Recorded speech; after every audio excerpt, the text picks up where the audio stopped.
Votre chien n'a pas des heures devant lui après avoir avalé une abeille ou une guêpe. Parfois, il a à peine quelques minutes, car si cet insecte pique à l'intérieur de la bouche ou de la gorge, les voies respiratoires de votre chien peuvent commencer à gonfler et se fermer avant même que vous ne réalisiez qu'il s'agit d'une urgence.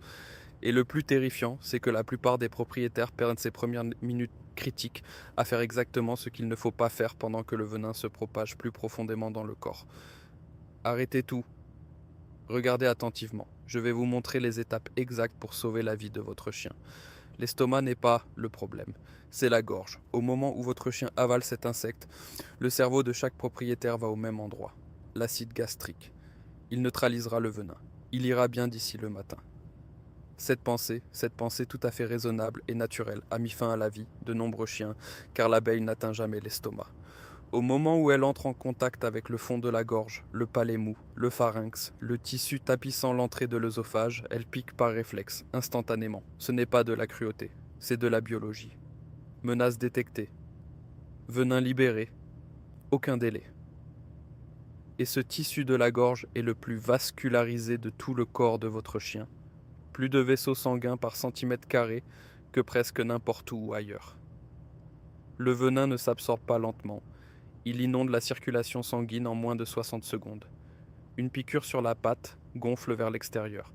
Douloureux, inconfortable, gérable. Une piqûre dans la gorge gonfle vers l'intérieur, vers les voies respiratoires, vers le seul passage qui le maintient en vie. Même chien, même dose de venin, résultat complètement différent décidé par 7 cm d'anatomie. Et si ce qu'il a avalé n'était pas une abeille, mais une guêpe, le danger ne double pas, il se multiplie. Une abeille pique une fois, une guêpe pique 10 fois. La plupart des gens imaginent une abeille, ronde, duvetteuse, lente. Une piqûre et c'est fini. Mais l'insecte que votre chien est le plus susceptible d'attraper, caché dans votre poubelle, rampant à l'intérieur de cette canette de soda du week-end dernier, nichant sous votre terrasse, est une guêpe. Et les guêpes constituent une catégorie de danger totalement différente. Une abeille domestique a un dard barbelé, qui s'accroche au tissu, et y reste. L'abeille s'arrache et meurt. Une piqûre, c'est fait. Mais ce dard logé continue de pomper du venin jusqu'à 90 secondes après que l'abeille est déjà morte. Une guêpe a un dard lisse, sans ardillon, sans sacrifice. Une seule guêpe peut infliger 8, 9, 10 piqûres en succession rapide et s'envoler complètement indemne, prête à recommencer. 10 piqûres dans la gorge de votre chien en 2 secondes. Mais il y a quelque chose d'encore plus terrifiant dont personne ne parle. Lorsqu'une guêpe se sent menacée, elle libère une phéromone d'alarme, un signal de détresse chimique qui atteint instantanément toutes les guêpes des environs. Ce signal signifie une chose, attaque. Or, si votre chien a dérangé un nid avant de mordre et d'avaler, il ne fait pas face au venin d'un seul insecte. Il fait face à un assaut coordonné de toute une colonie. C'est pourquoi l'identification est importante. Et c'est pourquoi vous avez exactement 60 secondes pour évaluer à quoi vous avez affaire. Chaque seconde que vous passez à ne pas faire cela est une seconde où le gonflement augmente. 60 secondes. 4 vérifications. La vie de votre chien dépend de la bonne exécution de ces étapes. Posez le téléphone. Regardez votre chien. Démarrez le chronomètre. Les gencives d'abord. Soulevez la lèvre et appuyez fermement votre pouce contre le tissu gingival. Relâchez. Observez le retour de la couleur. Si elles redeviennent roses en moins de 2 secondes, la circulation se maintient. Plus de 2 secondes signifie qu'elle est déjà défaillante. Blanc, pâle ou bleu signifie une chose, arrêtez de lire et conduisez. La respiration ensuite. Approchez-vous. Fermez les yeux et écoutez près de son museau. Une respiration normale est complètement silencieuse. Ce que vous cherchez à entendre, c'est tout ce qui n'est pas normal. Un sifflement aigu, un râle humide, une respiration sifflante et forcée à l'inspiration. Ce son, c'est le rétrécissement des voies respiratoires en temps réel. Et au moment où vous l'entendez, tout le reste s'arrête. Vous agissez. Le visage en troisième. Regardez le museau directement de face. Un léger gonflement près du site de la piqûre est attendu et gérable. Qu'est-ce qui n'est pas gérable? Le visage qui change de forme, le museau qui s'élargit vers l'extérieur, les yeux qui commencent à disparaître dans des joues enflées. Les vétérinaires appellent cela l'aspect tête de requin marteau. Et quand vous le voyez, la décision a déjà été prise pour vous. Le comportement en quatrième, un chien qui souffre, bouge, gémit, réagit. Un chien en état de choc devient silencieux. Si votre chien, normalement énergique, est soudainement devenu très immobile, cette immobilité n'est pas du calme. Elle porte un nom clinique, le choc compensatoire. Son corps a commencé à désactiver les fonctions non essentielles pour maintenir les fonctions vitales en marche. 4 vérifications, 60 secondes. Vous savez maintenant exactement combien de temps il vous reste et exactement quoi faire ensuite. Il y a un signal qui apparaît avant ces 4-là.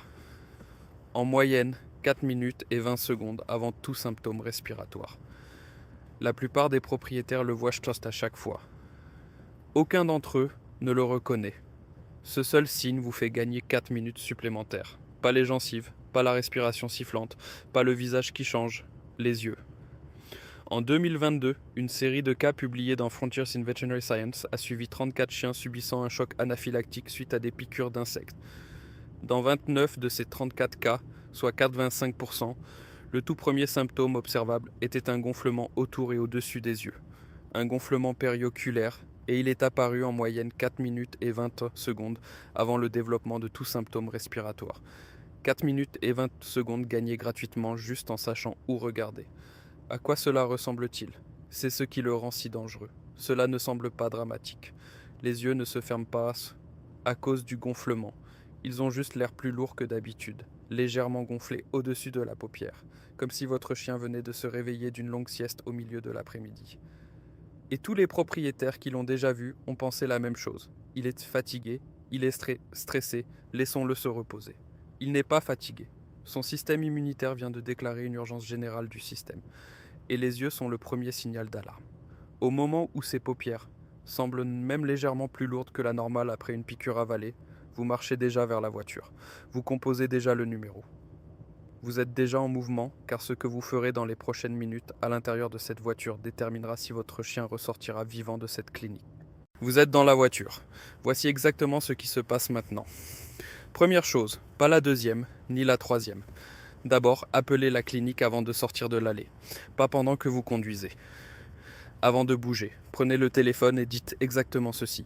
Mon chien a avalé une guêpe il y a environ 8 minutes. Ses yeux gonflent et ses gencives sont pâles. Je suis à 12 minutes.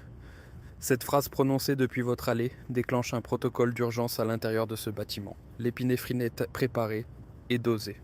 Le cathéter intraveineux est préparé. La ligne d'oxygène est mise en place. Un membre de l'équipe sort. Un Golden Retriever nommé Biscuit a survécu à une grave réaction anaphylactique parce que son propriétaire a passé cet appel 14 minutes avant son arrivée. Le vétérinaire traitant a déclaré par la suite « Nous étions prêts au moment où il a franchi la porte. Cette préparation était la seule raison pour laquelle il s'en est sorti. » Des chiens sont morts sur les parkings de cliniques pendant que le personnel calculait encore les dosages à l'intérieur. Passez l'appel en premier. Deuxièmement, positionnez-le correctement. Couché sur le côté droit, cou étendu, menton en avant et non rentré vers la poitrine. Cela ouvre la trachée à son diamètre maximum. Placez une main à plat sur sa cage thoracique et sentez chaque respiration. Comptez-les. Si le rythme descend en dessous de 15 par minute, dites-le lorsque vous rappellerez. Troisièmement, votre voix est un médicament. Parlez-lui d'une voix basse, régulière et calme. Le système nerveux autonome de votre chien reflète directement le vôtre dans les moments de stress. Un propriétaire calme produit un rythme cardiaque plus lent chez le chien à ses côtés. Et un rythme cardiaque plus lent signifie une demande en oxygène plus faible. Vous êtes une intervention médicale en ce moment. Agissez comme tel et ne lui donnez rien par la bouche. Ni eau, ni nourriture. Rien. Des voies respiratoires qui se rétrécissent transforment une gorgée d'eau en un risque d'étouffement en une seconde chrono. Que se passe-t-il au moment où vous franchissez la porte de cette clinique et pourquoi le comprendre fait de vous un propriétaire complètement différent? Ce que fait le vétérinaire en 3 minutes et qui change tout. Vous le remettez. L'équipe se met immédiatement en mouvement. Voici exactement ce qui se passe. Les voies respiratoires, d'abord, toujours. La première évaluation du vétérinaire est la gorge. Si le gonflement a compromis la trachée, Même partiellement, une sonde endotrachéale est insérée, dépassant directement chaque millimètre de tissu enflammé avant toute autre intervention. L'oxygène atteint les poumons immédiatement, contournant entièrement le problème. L'épinéphrine dans les 90 secondes. C'est le seul médicament existant qui inverse l'anaphylaxie. Il ne la gère pas, ne la ralentit pas. Il l'inverse. Une seule injection provoque la constriction simultanée de chaque vaisseau sanguin dilaté. Les tissus enflés commencent à rétrécir. Les voies respiratoires s'ouvrent. Selon l'American College of Veterinary Emergency and Critical Care, les chiens qui reçoivent de l'épinéphrine dans les 10 minutes, suivant l'apparition d'une anaphylaxie sévère, ont un taux de survie supérieur à 94%. 94% s'ils la reçoivent à temps. C'est pourquoi appeler à l'avance n'est pas une suggestion. La dose doit être calculée pour le poids exact de votre chien avant votre arrivée. Et chaque seconde passée à calculer à l'intérieur est une seconde où il ne reçoit pas le médicament. Des fluides intraveineux immédiatement après la chute de la tension artérielle. Sans fluide pour la restaurer, les organes commencent à défaillir, même si les voies respiratoires se rétablissent. Les corticostéroïdes en dernier, pour arrêter la vague inflammatoire secondaire, celle qui arrive silencieusement 8 à 12 heures plus tard, quand tout le monde croit que la crise est passée. Les chiens qui arrivent à temps s'en remettent presque toujours. Les chiens qui arrivent trop tard. Cette histoire se termine différemment, et la différence entre ces deux résultats se mesure entièrement à la vitesse à laquelle vous avez agi à partir du moment de la déglutition. La plupart des vétérinaires ne vous diront jamais ce qui suit avant que vous n'ayez déjà eu une frayeur. Le kit qui lui sauve la vie avant que l'urgence ne commence. Un seul coup de fil. Appelez votre vétérinaire cette semaine, pas le mois prochain, pas après le premier incident, cette semaine. Posez une question précise. Sur la base du poids exact et des antécédents médicaux de mon chien, quelle dose de diphénhydramine puis-je administrer à la maison comme traitement de première intention face à une réaction sévère à une piqûre? La diphénhydramine est le principe actif du Benadryl classique. La directive largement utilisée est d'1 mg par livre de poids corporel, administré par voie orale. Un chien de 50 livres reçoit 50 mg. Mais la dose spécifique de votre chien doit provenir de votre vétérinaire, pas de cette vidéo, ni d'un forum, ni d'un ami bien intentionné. Écrivez la réponse sur une carte et placez-la à 3 endroits. Votre téléphone, votre armoire à pharmacie et la boîte à gants de votre voiture. La menace qui se trouve déjà dans votre jardin en ce moment même, aujourd'hui, pendant que vous regardez ceci. Le danger est déjà là. Votre chien passe devant tous les matins. Vous ne partez pas à la recherche des guêpes. Les guêpes vous ont déjà trouvé. Les guêpes jaunes, Yellow Jackets, l'espèce la plus agressive et la principale coupable dans les incidents d'ingestion, construisent des nids souterrains qui sont complètement invisibles depuis la surface. Un petit trou circulaire pas plus grand qu'une pièce de monnaie contenant jusqu'à 5000 guêpes, et votre chien passe devant lors de sa promenade matinale sans qu'aucun de vous ne sache qu'il existe. Un reniflement de trop près, une patte atterrissant sur le sol directement au-dessus de la chambre du nid. La colonie entière se mobilise en quelques secondes et le visage d'un chien est exactement à la hauteur d'un nid au sol.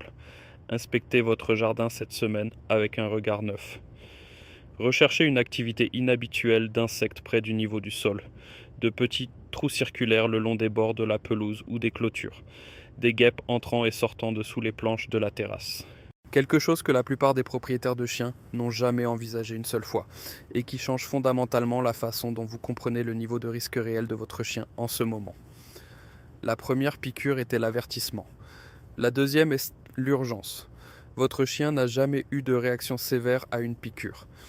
Il a été piqué une fois, a semblé un peu mal à l'aise et allait bien le lendemain matin. Cela ne signifie pas qu'il est en sécurité. Cela signifie qu'il est sensibilisé. L'anaphylaxie chez les chiens suit une séquence immunologique précise. La première exposition, l'événement de sensibilisation, apprend au système immunitaire à quoi ressemble exactement le venin d'abeille ou de guêpe. Il le catalogue, fabrique des anticorps spécifiques, le classe comme menace existentielle. La deuxième exposition arrive et maintenant le système immunitaire ne répond pas proportionnellement à la dose. Il répond proportionnellement à sa propre préparation qui est totale, immédiate et écrasante. Un chien qui a eu une première piqûre bénigne a un système immunitaire qui est maintenant complètement chargé. La deuxième piqûre n'introduit pas une nouvelle menace. Elle déclenche la réponse qui a déjà été construite et qui attend. Réfléchissez bien aux antécédents de votre chien. Est-il déjà rentré du jardin avec un visage gonflé, inexpliqué qui s'est résorbé en 1 heure? A-t-il déjà bavé abondamment pour des raisons que vous n'avez pas pu identifier? A-t-il déjà eu de petites bosses en relief sous ses poils qui ont disparu avant que vous ne compreniez ce qui les avait causées? N'importe lequel de ces moments a pu être la piqûre numéro 1, l'événement de charge. Parlez-en à votre vétérinaire dès aujourd'hui. Demandez à ce que cela soit formellement noté dans son dossier médical. Demandez si un auto-injecteur d'épinéphrine de qualité vétérinaire est approprié, compte tenu de ses antécédents. Pour certains chiens, en avoir un à la maison n'est pas une précaution. C'est la seule barrière entre eux, et une réaction qui se déplace plus vite que n'importe quel trajet vers une clinique. Votre chien a survécu à la première. Voici ce que vous devez faire maintenant pour vous assurer qu'il survive à la deuxième. Il est rentré à la maison. Ne vous arrêtez pas là. Il se repose. Vous soufflez enfin. Le pire semble être passé. Ne confondez pas stabilité et sécurité. Pas encore. L'anaphylaxie biphasique, une deuxième vague inflammatoire complète qui frappe 6 à 24 heures après la réaction initiale, se produit dans environ 20% des cas d'allergie sévère chez les chiens, selon les recherches de l'école de médecine vétérinaire de Lucy Davis. Un chien sur 5 qui semble complètement stable après le traitement ne l'est pas. L'inflammation se regroupe et frappe à nouveau à 2 heures du matin, lorsque la visite à la clinique semble être de l'histoire ancienne et que vous avez cessé de surveiller. Programmez un suivi à 48 heures. Aucune exception. Pas de « il a l'air d'aller bien, alors on va s'en passer ». Lors de ce rendez-vous, demandez 3 choses spécifiques. Un bilan sanguin complet pour évaluer la fonction des organes après l'exposition au venin et l'administration d'épinéphrine. Une mention formelle de sensibilité allergique dans son dossier médical permanent afin que chaque vétérinaire qui le traitera un jour dispose de cette information avant même de la demander. Et un plan d'action d'urgence écrit, les étapes de première intervention recommandées par votre vétérinaire, les doses correctes de médicaments et les numéros d'urgence. Chaque propriétaire de chien qui regarde ceci en ce moment a l'une de ces 2 histoires. C'est l'histoire où ils savaient et leur chien est rentré à la maison, ou l'histoire où ils ne savaient pas et ne se le sont jamais pardonné. Maintenant, vous savez. Alors dites-moi quelque chose dans les commentaires tout de suite. Votre chien a-t-il déjà avalé une abeille ou une guêpe? Que s'est-il passé? Laissez votre histoire ci-dessous, car votre expérience pourrait sauver le chien de quelqu'un d'autre. Si ces informations ont changé votre façon de voir la sécurité de vos animaux de compagnie, veuillez vous abonner et aimer la chaîne. Nous nous consacrons à la découverte des connaissances vitales qui protègent ceux qui ne peuvent pas parler pour eux-mêmes. Protégez vos compagnons. Le prochain guide essentiel sera bientôt révélé.